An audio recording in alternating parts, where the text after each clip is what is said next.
personal. It's personal between me and you, and I'm going to do you some serious harm, you big stiff idiot.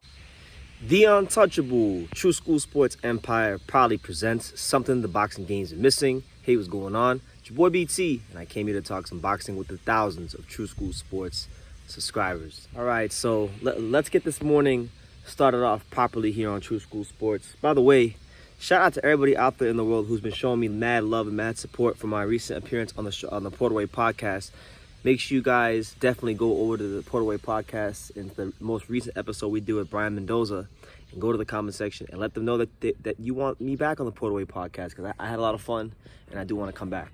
But anyway, I wanted to talk about Regis Prograis because he's in a very interesting place in his career. He's a world champion who really is struggling to get the big fights. I mean, and it's insane. You know, you start this journey of boxing to become a world champion, and then when you get the world title, you just kind of feel like your career is going to go momentum-wise in a very, very strong direction. And right now that's not happening for Prograis. You got guys like Jose Ramirez that are saying that he needs to do certain things to get a fight with him, while he doesn't even have a belt.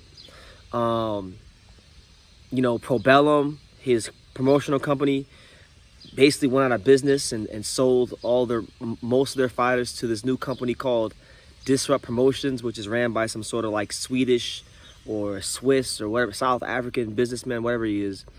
So we don't even know really if he's even free from Probellum, because Richard Schaefer only took a couple fighters with him from Probellum, and Prograis wasn't one of them. So Prograis now claims he's a free agent, and if this is true, this would be an absolutely great thing for his career, because as I stated here about maybe a year or so ago, I thought it was extremely ridiculous of him to sign with Probellum, because I didn't trust the legitimacy or the long-term viability of what Probellum was bringing to the table. You know what I'm saying? They never had a network, and they really seemed to not have a legitimate plan in place, and my skepticism was proven to be true. Now, Bob Arum, the Bob father, the one and only, you can't clone him, he's come out recently and he stated that Regis Prograis, if it's true that he is a free agent, and that if he can demonstrate that he is not contractually obligated to the artist formerly known as Probellum, now known as Disrupt Promotions, if he can prove that he's not contractually bound to that company anymore, that he would be more than happy to put him in the mix for fights at 140, which I think would be great, because, you know, Prograis, and I can't believe this, because I was just reading the article, he's actually 34 years old. He's 34 years old, which is kind of crazy. So, you know, time is going by fast, and luckily for him, he can fight extremely great at a high level, but Father Time is undefeated, and if Regis Prograis doesn't get a move on with his career sooner rather than later, he's not going to get the big marquee fights that he needs, and that would be a shame. So whether it's Top Rank, whether it's the Zone, whether it's PBC, I hope Prograis can get himself locked into one of the power brokers in boxing, get active as possible, fight, you know, 3 to 4 times a year, defend the belt in New Orleans a bunch of times, and make the big fights. Make the Subriel Matias fight, make the Teofimo Lopez fight, make the Josh Taylor rematch. You know, there's a lot of fights out there for Regis Prograis that I want to see him in. But yeah, Bob Arum said he's interested in signing him because he loves Regis Prograis as a fighter. And again, what is there not to like? What is there not to love? How can you say you love boxing if you don't love Regis Prograis? Regis Prograis is one of them fighters that everyone can appreciate.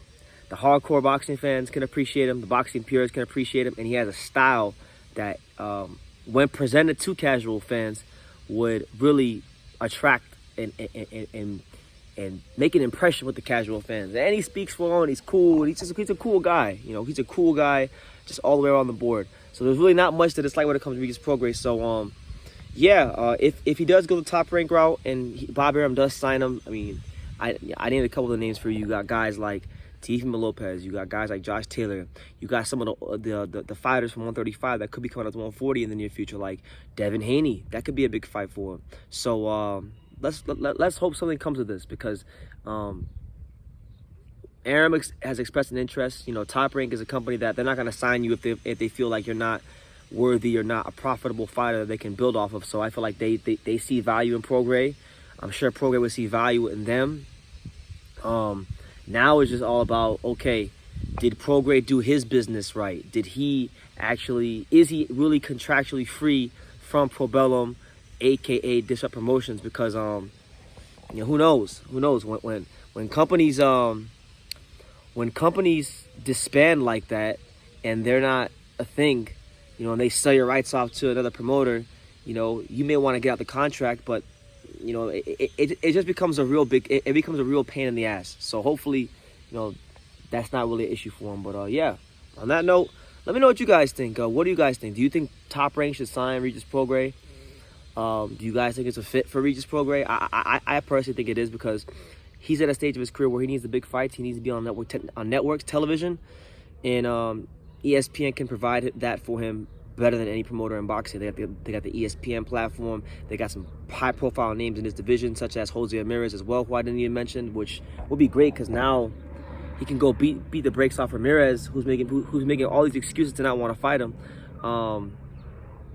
I think it's the perfect fit. So leave your comments down below. Make sure you guys take the time to subscribe. And like I say in every single one of these videos, you can love me or you can hate me, but I'm just a kid from Daniel. So until next time, take care. Thank you for watching another video on the untouchable True School Sports Empire. For more great boxing content just like this video, click right here and make sure you subscribe. Much love from sunny South Florida.